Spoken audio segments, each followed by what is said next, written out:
Oke, mungkin karena ada faktor kendala, mungkin saya cover dulu ya untuk yang pertama. Jadi yang pertama ini kita mau tahu dulu nih, apa sih itu yang namanya perceraian? Nah, perceraian itu secara bahasa itu diambil berarti melepaskan atau meninggalkan. Nah, secara bahasa fikihnya itu diartikan dengan istilah talak atau tolak dengan tof, lam alif sama kof. Nah, secara istilah ini, talak ini tuh berarti melepaskan ikatan perkawinan atau rusaknya hubungan perkawinan dengan menggunakan kata-kata. Jadi di sini tuh yang sebelumnya sudah mengawinkan tapi tiba-tiba mau melepaskan ikatan tersebut, jadi tidak ada yang namanya hubungan suami istri, itu disebut namanya perceraian. Nah, menurut kompilasi hukum Islam atau KHI yang pasal 117 menyebutkan kalau perceraian ini adalah ikrar dari seorang suami yang dihadapkan pada sidang pengadilan agama yang nantinya akan menjadi salah satu sebab putusnya perkawinan.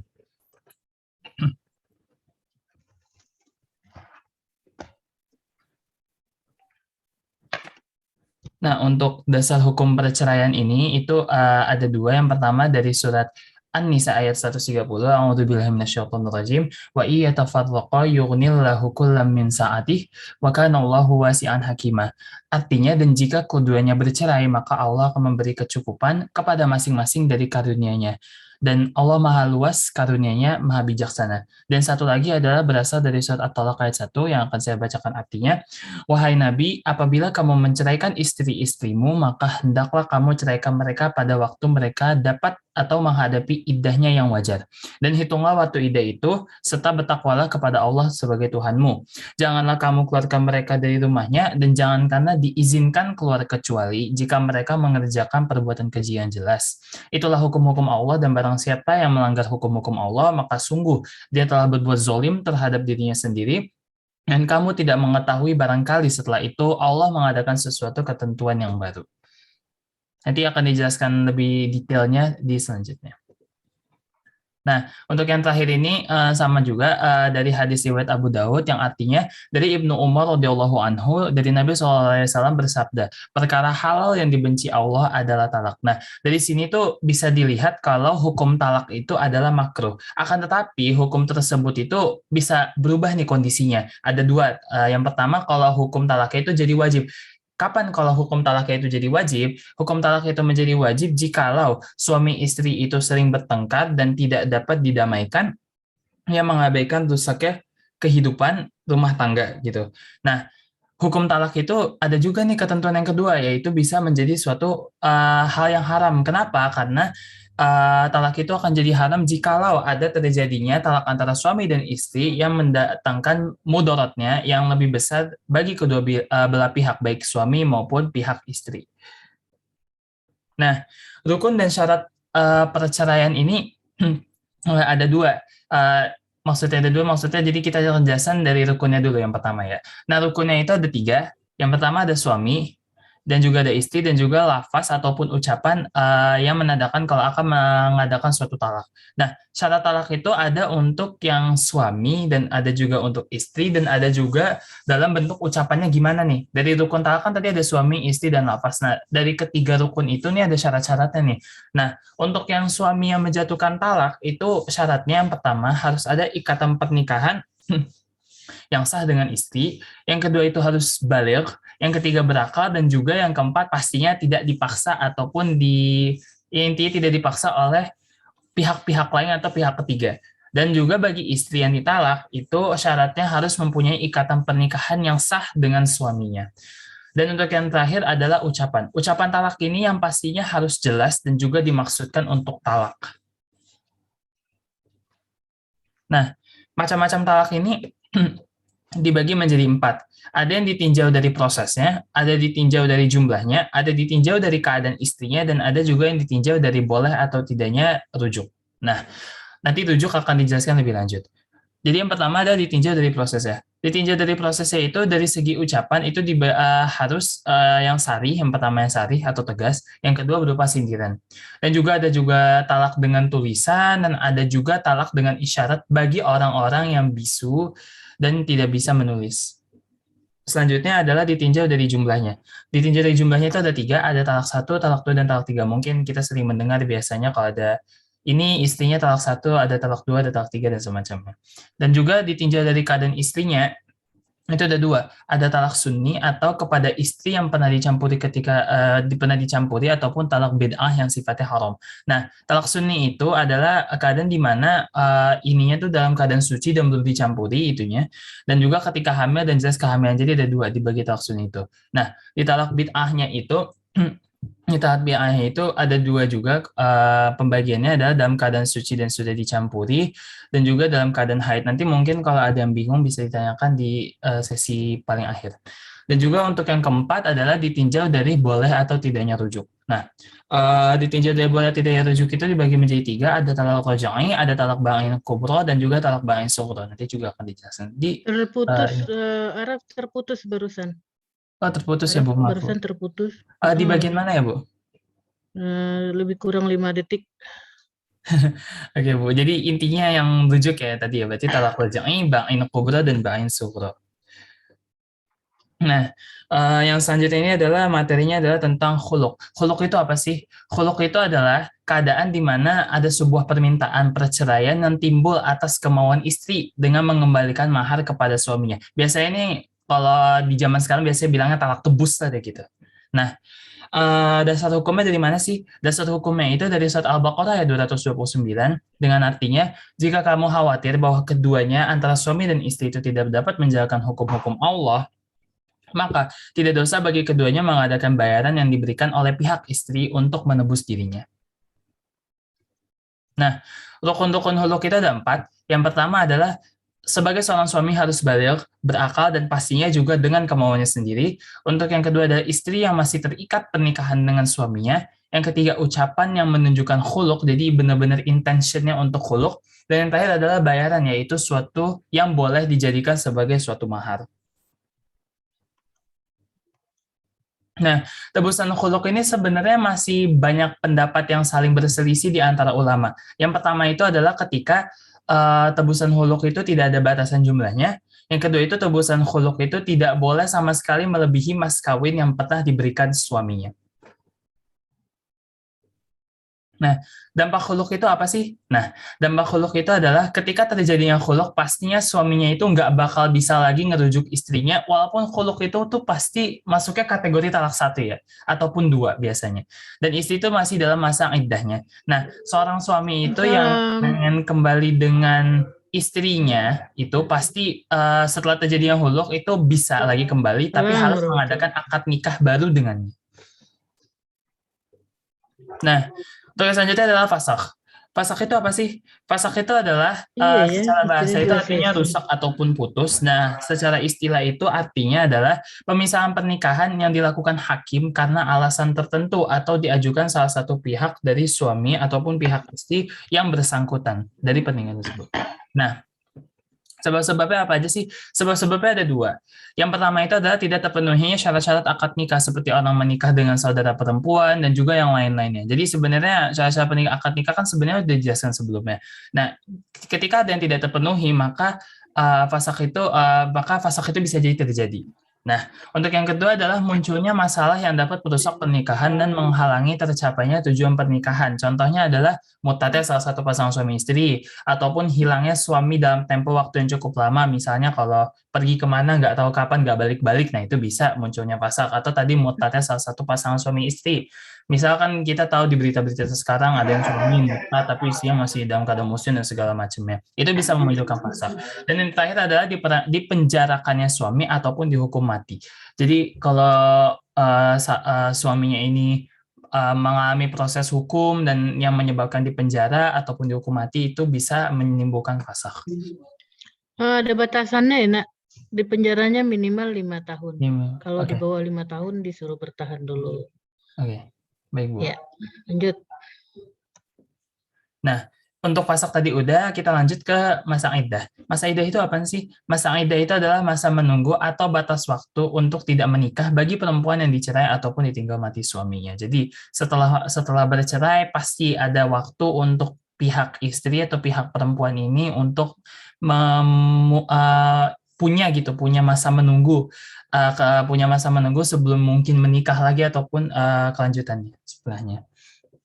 Nah, macam-macam masa iddah itu ada apa aja sih? Nah, macam-macam masa iddah itu berdasarkan lama waktunya itu ada 6 macam. Yang pertama adalah istri yang dicerai dan masa haidnya masih rutin. Itu masa iddahnya itu adalah selama 3 kali suci. Habis itu yang kedua adalah istri yang dicerai dan tapi dia nggak punya haid yang rutin gitu, jadi dalam posisi menopause gitu. Nah, ketika istri yang dicerai dalam posisi menopause, masa iddahnya itu adalah selama 3 bulan setelah perceraian. Kalau istri yang ditinggal mati suaminya dan tidak hamil itu 4 bulan 10 hari. Kalau istri yang dicerai dan hamil itu sampai waktu melahirkan. Sama juga kalau istri yang ditinggal mati tapi dalam keadaan hamil itu sampai melahirkan juga. Tapi kalau istri yang dicerai dan belum bercampur dengan suami itu tidak ada masa iddahnya. Mungkin kita bisa ngelihat ya kalau ada yang pernikahan habis itu tiba-tiba 1 hari kemudian gitu belum bercampur langsung cerai gitu. Nah itu dia nggak punya masa iddahnya. Jadi si pihak perempuan ini boleh menikah lagi dengan laki-laki lain langsung. Nah, bisa ditambahkan, dalilnya belakangan ya? Iya. Oke. Kira nggak ada dalilnya. Dan yang selanjutnya adalah, iya Bu. Selanjutnya adalah, iya kenapa Bu? Bentar. Dalil tentang masa iddah. Sepertinya belum ada sih Bu. Nanti kalau belum ada nanti kita bisa tambahkan sih. Tambahkan surat At-Talaq ayat 19 kalau nggak salah. At-Talaq ayat 6 juga sih sebenarnya tuh. Kemudian Nisa Al-Baqarah 234 coba lihat. Mudah-mudahan bukan salah. Al-Baqarah. Nanti mungkin saya nanti ini ya tampilkan di akhir ya Bu. Oke. Oke. Ya, lanjut. Oke, untuk selanjutnya adalah kewajiban suami pada saat ini untuk memasang iddahnya tadi. Nah, kewajiban suami itu yang pertama adalah ketika perempuannya itu dicerai dengan talak raj'i. Ini udah 7:30 ya, Ibu pamit ya nak. Iya Bu. Ibu percaya untuk bisa mengelola kelas. Sekali lagi itu tadi komunikasi bisa lewat WA atau lewat chat. Oke, Ibu nggak suarakan nanti Ibu lupa juga bawa headset. Makasih ya. Oke, baik Bu. Waalaikumsalam warahmatullahi wabarakatuh. Oke, jadi yang selanjutnya adalah kewajiban untuk suami. Nah, kewajiban suami yang pertama adalah perempuan dicerai dengan talak raj'i. Nah, perempuan dicerai dengan talak raj'i, dasar hukumnya ada pada sebuah hadis yang saya akan bacakan. Sesungguhnya tempat tinggal dan nafkah bagi orang yang bisa merujuk istrinya atau bagi istri yang bisa dirujuk hadis riwayat Ahmad dan Nasa'i. Jadi di sini sudah lihat ya kalau kewajiban suami itu pastinya harus memberikan nafkah dan juga tempat tinggal bagi perempuan yang dicerai dengan talak raj'i. Sama juga untuk perempuan yang ditalak bain dan tapi dalam keadaan hamil itu sama harus diberi nafkah dan juga tempat tinggal. Seperti yang dijelaskan dalam surat At-Talaq ayat 6, jika istri-istri yang telah dicerai sedang hamil, berilah mereka uang belanja sampai mereka melahirkan. Nah, untuk yang selanjutnya adalah kewajiban suami ketika perempuannya itu ditalak bain, tapi dia nggak hamil gitu. Nah, kalau dia ditalak bain dan nggak hamil, itu sama juga dijelaskan dalam surat At-Talaq ayat 6, dijelaskan bahwasannya, tempatkanlah mereka para istri di mana kamu bertempat tinggal menurut kemampuanmu, dan janganlah kamu menyusahkan mereka untuk menyempitkan hati mereka. Nah, di sini sudah terlihat ya dalam artinya kalau seandainya untuk perempuan yang talak bain dan tidak hamil itu bisa diberikan tempat tinggal. Sedangkan kalau perempuan yang ditinggal wafat oleh suaminya maka perempuan itu akan mendapatkan warisan dari suaminya. Mungkin ada yang udah belajar waris ya gitu, warisan suami yang ditinggal. Nah, yang selanjutnya adalah, tadi kan udah kewajiban untuk suaminya. Nah, istrinya juga pasti punya kewajiban nih selama masa iddahnya itu. Apa sih kewajibannya? Dijelaskan dalam surat At-Talaq ayat 1, janganlah kamu keluarkan mereka istri-istri yang telah dicerai dari rumah mereka, dan jangankanlah mereka diizinkan keluar kecuali kalau mereka mengerjakan perbuatan keji yang terang. Jadi di sini dijelaskan kalau seandainya istri dan masa iddahnya itu wajib menetap di rumah sampai masa iddahnya nanti habis. Supaya tidak terhindar dari perbuatan-perbuatan keji dari yang terang. Nah, tujuan dari masa iddah ini apa sih? Jadi yang pertama adalah menjaga perasaan keluarga mantan suami yang sedang berkabung. Yang untuk yang kedua adalah menghilangkan keraguan tentang kosongnya rahim mantan istri. Jadi biar hilang nih, kita tahu nih ini keturunan siapa nih dan segala macamnya. Biar kita lebih tahu gitu. Kan biasanya kan untuk masalah tentang hak waris, untuk masalah tentang segala macamnya itu kan pasti berhubungan dengan keturunan. Jadi dengan tujuannya adanya masa iddah ini, itu bisa menghilangkan keraguan tentang kosongnya rahim mantan istri tadi.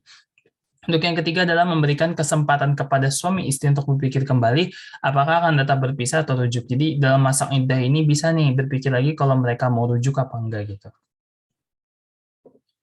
Oke, untuk hadana mungkin bisa dijelaskan, silakan. Ya, yang selanjutnya yaitu ada hadana. Hadana ini memiliki pengertian yaitu memelihara anak dan mendidiknya dengan baik jika terjadi perceraian antara suami istri.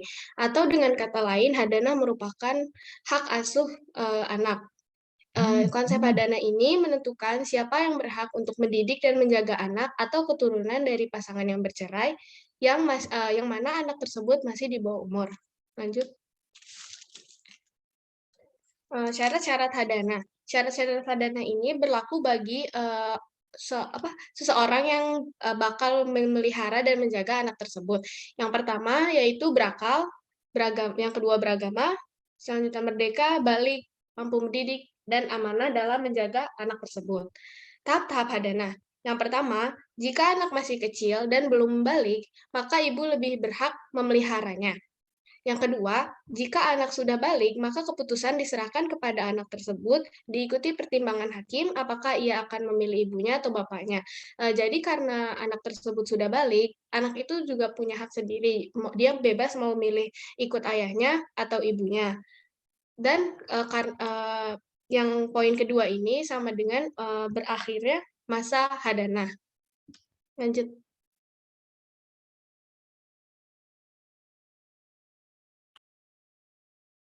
Yang selanjutnya. Lanjut nih. Berikutnya ada rujuk. Setelah sebelumnya dibahas tentang perceraian dan lain-lain sebagainya, karena perceraian itu termasuk dari perpisahan. Nah, sekarang kita akan membahas rujuk. Ketika suaminya itu masih sangat mencintai istrinya dan ingin kembali lagi kepada istrinya. Nah, itu merupakan pengertian dari rujuk, yang kembalinya suami kepada istrinya yang telah dicerai bila istrinya masih dalam masa iddah. Allah Subhanahu wa taala berfirman pada surat Al-Baqarah ayat 231 yang artinya, apabila kamu menceraikan istri-istrimu lalu mereka menghendaki akhir iddahnya, maka rujuklah mereka dengan cara yang baik pula. Berikutnya.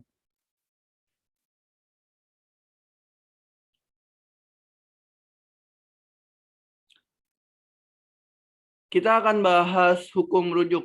Hukum rujuk itu kondisional ya. Yang pertama, hukum asal rujuk itu adalah boleh atau mubah. Yang berikutnya haram apabila rujuk mengakibatkan kerugian atau kemadorotan di pihak istri. Lalu berikutnya ada makruh apabila bercerai lebih bermanfaat daripada rujuk. Lalu sunnah apabila rujuk lebih bermanfaat dibanding meneruskan perceraian. Berikutnya. Rukun dan syarat rujuk. Untuk istri, apabila sudah pernah dicampuri, lalu talak yang dijatuhkan adalah talak raj'i. Berikutnya, masih dalam masa iddah. Untuk suami, apabila Islam tidak dipaksa.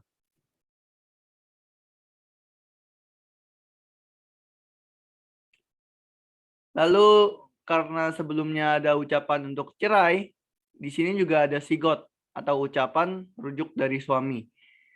Sigot rujuk yang diucapkan suami kepada istrinya bisa bernada tegas dan juga bisa bernada sindiran.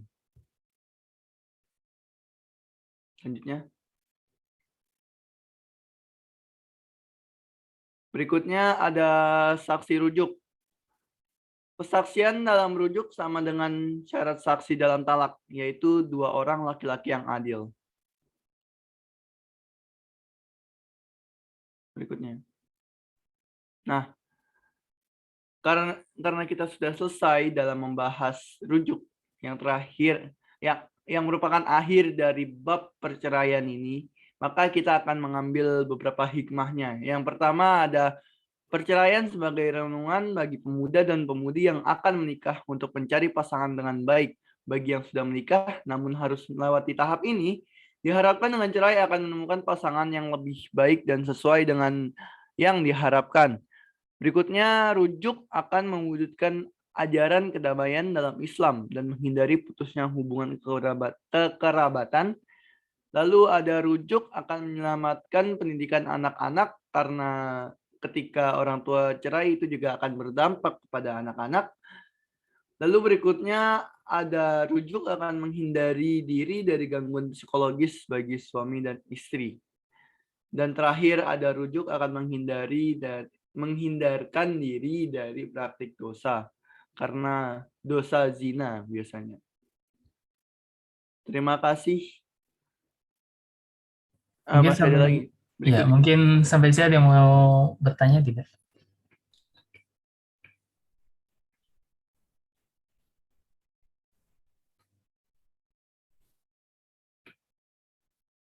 Kalau tidak ada yang bertanya, mungkin kita langsung masuk ke tahap game sekali mungkin, tapi bolehlah tanya dulu kalau ada yang mau bertanya.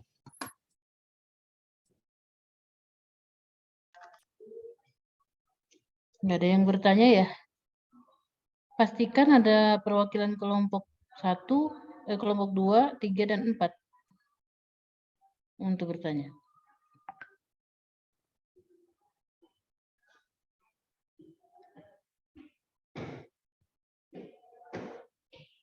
Nggak ada?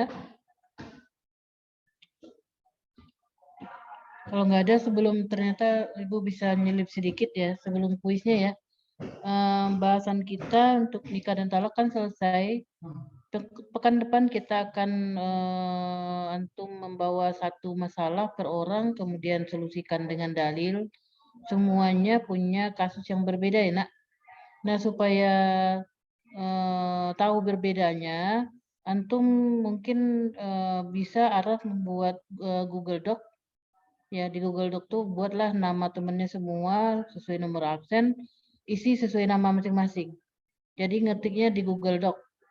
Nanti tolong dikirim ke K13 ya. Araf ya, Ibu minta Araf ya, boleh? Oke, baik Bu. Buat Google Doc, kemudian Google linknya dikirim ke K13. Ibu masuk buat sekarang K13-nya untuk bisa dimasukkan. Google Doc-nya aja dulu, nanti linknya dibagi ke teman semua. Semuanya pastikan membuat satu kasus dengan bersolusikan dalil dan akan dipresentasikan pekan depan. Setelah itu kita akan ulangan harian 2, materinya peradilan, nikah, dan talak. Termasuk materi yang antum buat ini, kasusnya.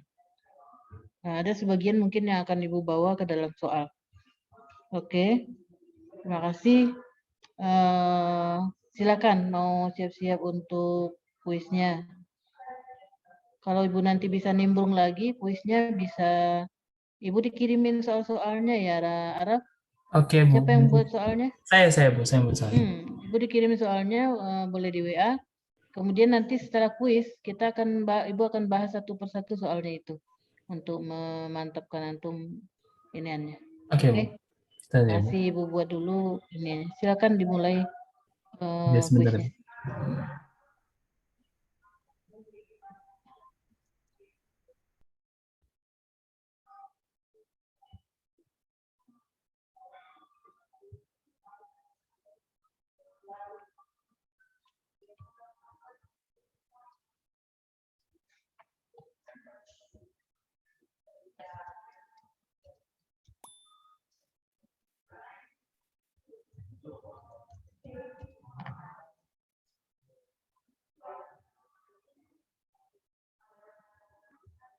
Ya Bu, sebentar, ini agak nge-lag. Ini saya agak nge-lag. Saya ini dulu ya Bu, bentar, reset Kahoot dulu bentar.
Sebentar ya, soalnya ini agak Kahoot agak ngehang bentar.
Mungkin sambil nunggu kuisnya ini berjalan, mungkin kalau ada yang mau ditanyakan dulu boleh ya.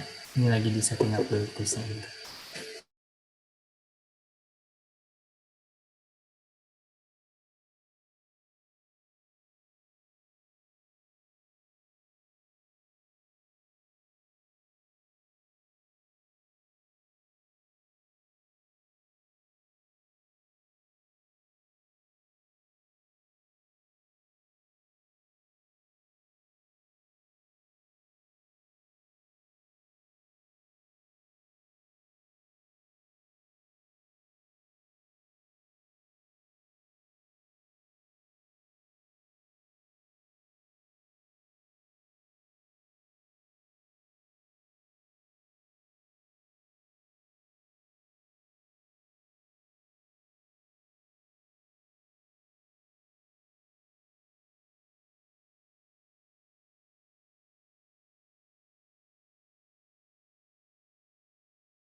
Boleh mungkin langsung ikut. Ayo guys, join guys. Ini masih ada kan 17 orang, 17 orang kan yang join, berarti ada 10 orang lagi yang belum join lah.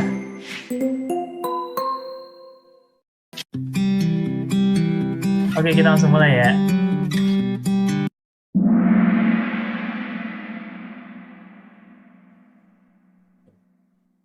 Ayo, kita mulai. Pertanyaan pertama.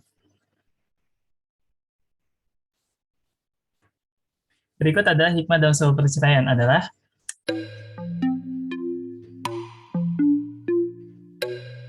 oke, select ya guys.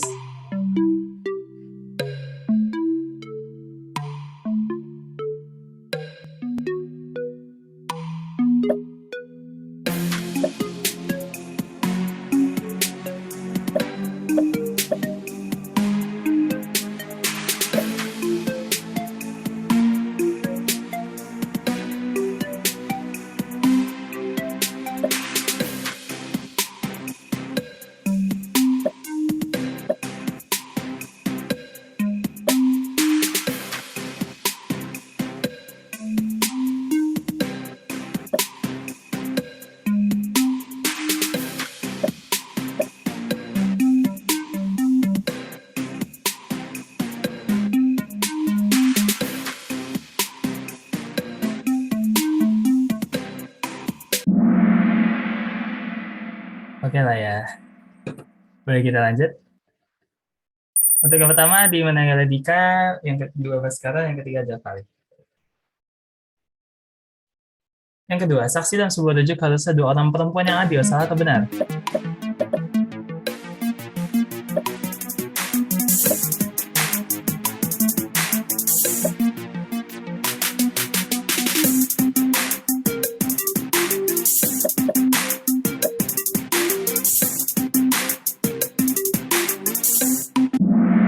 Bagus. Jadi yang benar adalah saksi dalam sebuah rujuk harusnya dua orang laki-laki yang adil. Oke, jadi Baskara ada di posisi pertama sekarang. Lanjut pertanyaan ketiga. Multi-select. Ingat ya guys, multi-select. Kriteria dalam sebuah silhouette bisa dalam bentuk apa saja?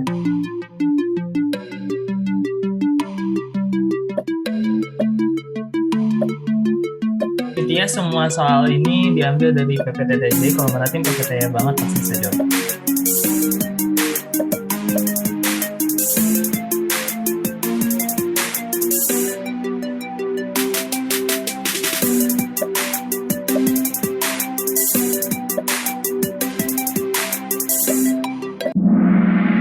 Ayo, dia masih jawab ucapan bernada lembut dan bernada sopan. Tadi dibilang ya, kalau ucapan itu bisa bernada tegas ataupun bernada sindiran. Oke, kita lanjut. Rujuk itu haram jika mengakibatkan kerugian di pihak suami. Yang teliti ya guys, pihak suami atau pihak istri yang haram.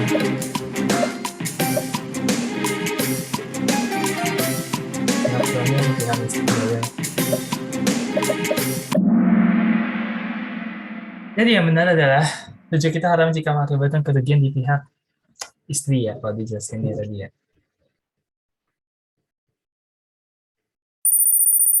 Boleh kita lanjut? Multi-select pertanyaannya. Dukun dan syarat rujuk untuk suami adalah apa saja?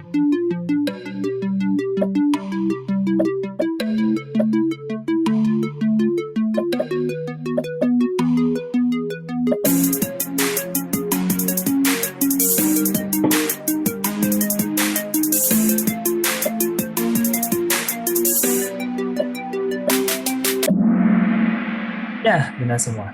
Islam berakal dan juga baligh, dan pastinya tidak dipaksa ya, bukan dipaksa. Oke, kita lanjut. Salah satu tahap hadana adalah jika anaknya belum baligh, maka bapaknya berhak memeliharanya. Benar apa salah?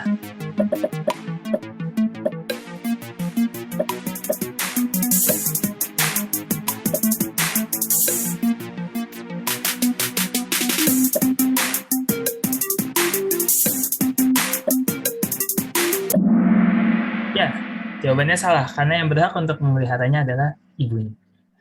Kalau belum baligh ya. Oke, kita lanjut. Multi-select. Berikut adalah tujuan diadakannya iddah. Adalah sesuai tadi yang ada di ini ya, PPT ya. Jadi kalau perhatiin PPT-nya, bisa jawab.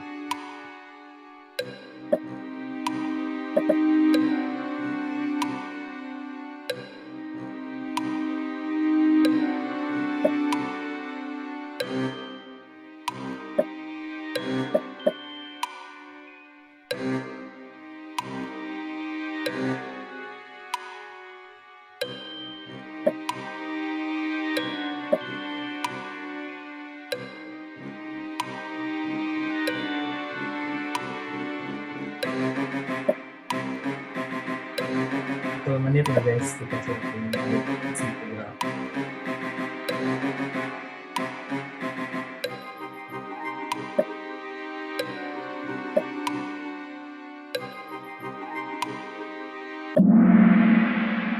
siapa nih masih jawab nih? Menyamakan pendidikan anak. Tadi dibilang ya, kalau tujuan itu ada 3 tadi.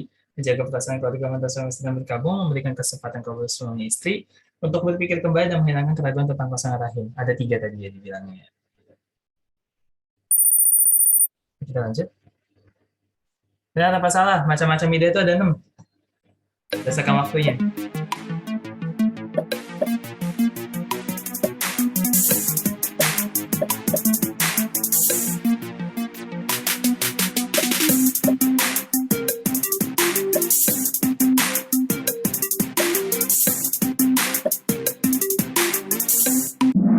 Ya benar, masa itu benar. Coba lihat lagi ya PPT-nya ya. Lanjut. Berapa lama masa iddah seorang istri yang dicerai namun dalam fase menopause?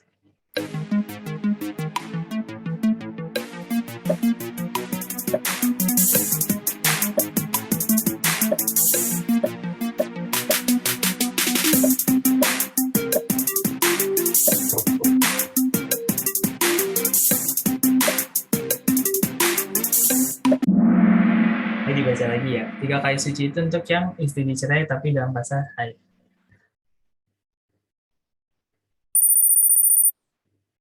Nah, nomor 10. Benar apa salah? Kewajiban seorang suami ketika istri ditalak jangan ya maksud itu hanya memberikan nafkah saja. Benar apa salah?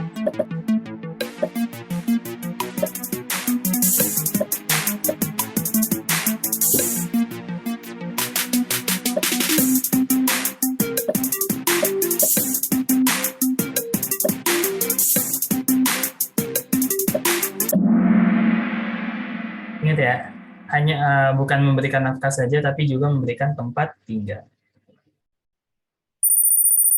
Lanjut. Saya tidak mau menetap di rumah, kata seorang istri yang baru saja diceraikan. Apakah ia diperbolehkan? Benar apa salah? Diboleh apa enggak?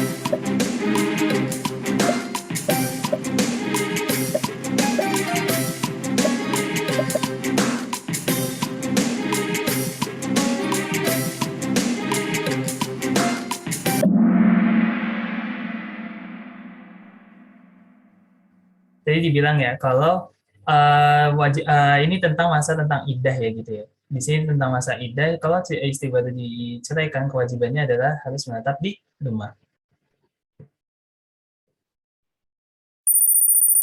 Kita lanjut.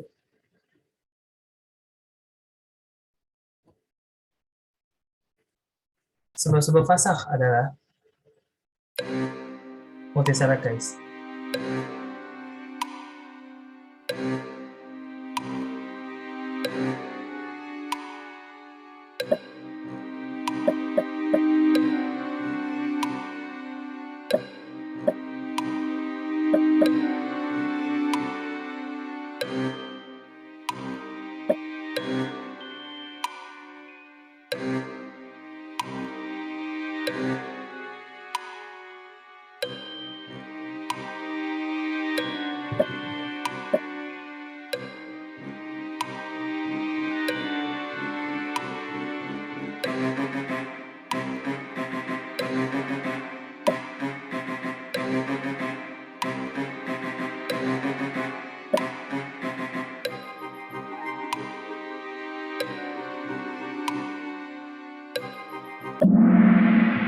Udah semua ya guys.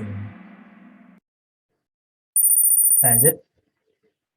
Benar apa salah? Ketika terjadi khulu, maka suami tidak bisa merujuk lagi kecuali dengan akad nikah baru.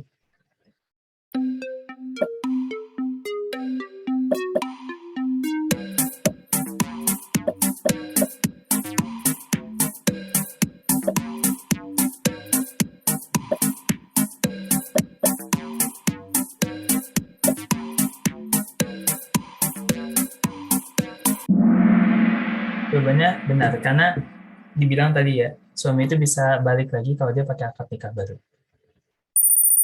Lanjut.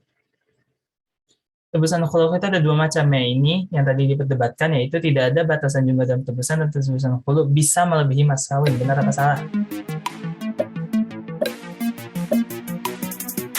Tadi ya yang diperdebatkan ulama.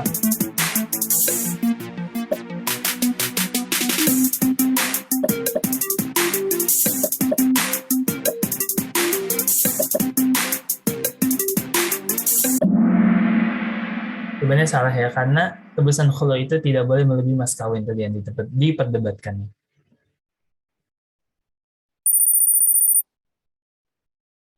Lanjut. Ditinjau dari jumlahnya, talak dibagi menjadi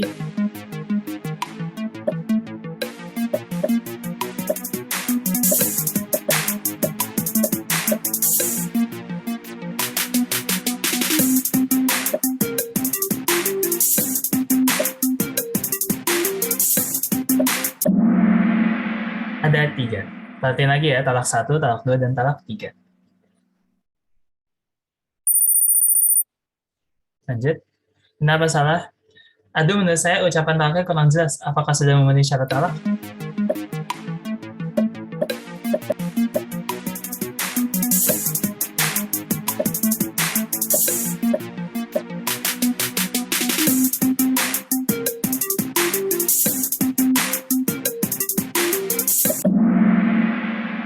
Ya, salah. Karena tadi dibilang ucapan talak itu harus jelas. Kita lanjut. Benar apa salah? Secara bahasa perceraian berarti melepaskan atau meninggalkan.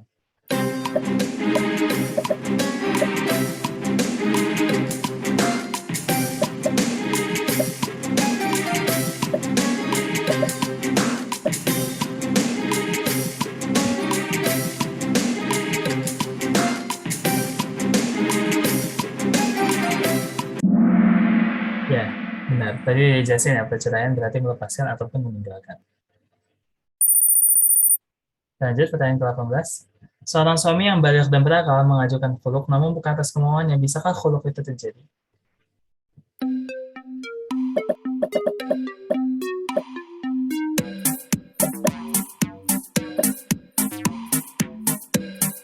Gampang ya dari sini.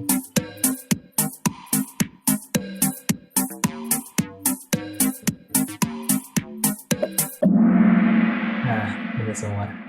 Bisakah khuluk terjadi? Tidak. Karena harus atas kemauannya. Kenapa salah? Aku sudah balik dan aku mau sama ayah saja buat diurusnya. Apakah pernyataan ini sah?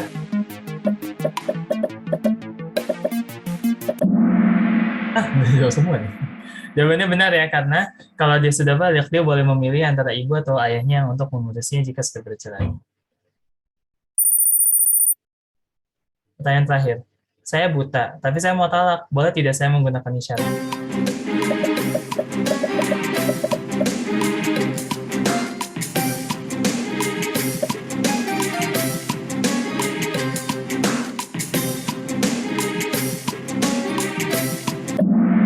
Jawabannya iya, karena tadi dibilang kalau yang buta dan tidak bisa menulis, bisa menggunakan isyarat dan yang lainnya. Oke. Jadi yang peringkat ketiga adalah Dina Kun. Yang kedua oleh Baskara dan yang pertama oleh Bisa. Untuk runner up-nya ada Alifa dan juga Arya. Mungkin sekian untuk game kali ini. Gimana Bu?